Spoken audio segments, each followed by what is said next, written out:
Bonjour à tous, je suis Bastien Labourex, je suis doctorant en troisième année à l'Université de Lorraine et je vais vous parler de mon travail en géométrie discrète. Alors, je travaille plus particulièrement sur les droites et les hyperplans.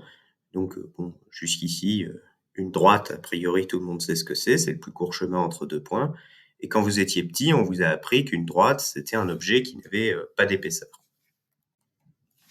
Et pourtant, si je prends la photo de droite qu'on avait et que je zoome, eh bien j'obtiens un amas de pixels, qui est quelque chose d'assez hideux, de pixelisé, ce qui veut dire que les droites pour les ordinateurs, pour les images, ne sont pas les droites auxquelles on est habitué. Pour moi, une droite, c'est plutôt un objet comme ce que vous voyez à l'écran, donc une suite de pixels, en fait, un sous-ensemble de Z2 qui vérifie certaines propriétés. Donc ici, on a une droite pixelisée d'ordinateur. Et quelles sont les droites qu'on étudie en géométrie discrète? Donc, qui dit nouvelle géométrie dit nouvelle propriété. Donc là, par exemple, si on prend la droite rouge et la droite bleue, elles se croisent et pourtant elles n'ont aucun point en commun. Pourquoi? Parce que un point c'est un pixel, c'est un carré, donc ces deux droites se croisent mais n'ont aucun carré en commun. Puis on peut évidemment monter en dimension et donc considérer des plans. Donc là, les points seront représentés par des cubes ou des hyperplans dans ZD. Et on aura le même problème d'intersection, à savoir que si on prend deux plans et qu'on les intersecte, donc là le plan rose et le plan bleu ciel, on est censé trouver une droite.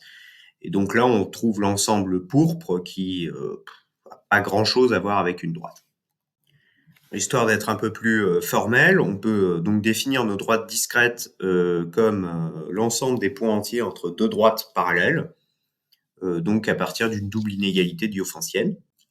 Et on peut faire de même pour les hyperplans arithmétiques, prendre les points à coordonnées entières entre deux hyperplans affines parallèles. Et en ce qui me concerne, mon problème de thèse, c'est la connexité. Donc, étant donné deux cubes, on peut dire que deux cubes sont voisins si et seulement s'ils se touchent au niveau des faces. On obtient un graphe à partir de notre hyperplan. Donc, les cubes correspondent à des sommets, et à chaque fois qu'un cube touche un autre au niveau des faces, on peut mettre une arête entre ces deux cubes et se demander si le graphe est connexe en fonction des paramètres de notre hyperplan.